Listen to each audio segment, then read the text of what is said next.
Welcome to the episode of Locked In. In this episode, we're going to be doing yet another unboxing. This is going to be State Bicycle's Coreline in a 55cm in the new Le Fleur color. I believe that's how you say it. So let's get this thing unboxed so you can check it out for yourself.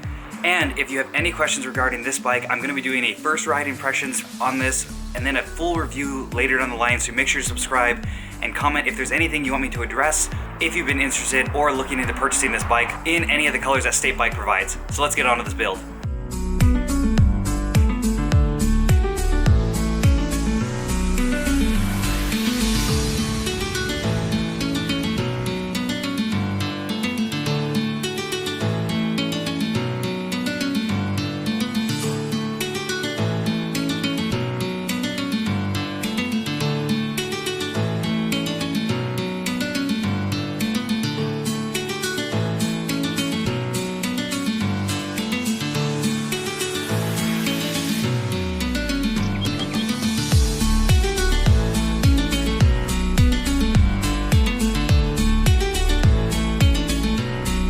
Next thing, they do spec this with 23s, which nowadays, I mean, pretty much no one's using. You have heaps of room in there. I really think they should spec this bike, since it is, in my opinion, their urban commuter. I mean, you can definitely put drop bars on it, but I think they should spec with a minimum of 25, if not a 28. The handlebars, unlike my Warhawk, have at least little grooves here, so it's easy to center them.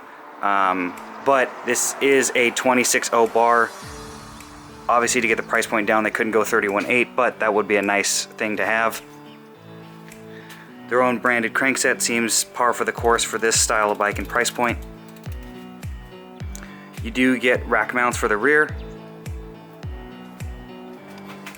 Again, heaps of room for a bigger tire in the rear, and they give you definitely enough clearance down here in the frame as well. Unlike the bike that Zach recently reviewed, the rear spacing on my frame felt fine. The wheel measured up and went in perfectly.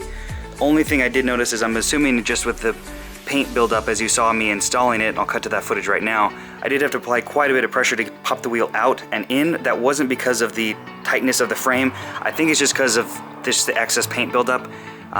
Realistically, if I were to keep this bike, I would probably just hit that with a file or some sandpaper just to knock it down. You can kind of see right here, there's a little bit of excess dripping of the clear coat, which is not a big deal. The paint's actually in good shape, but I think just the excess paint in that area is causing it to basically be too tight between the axle and the dropout itself.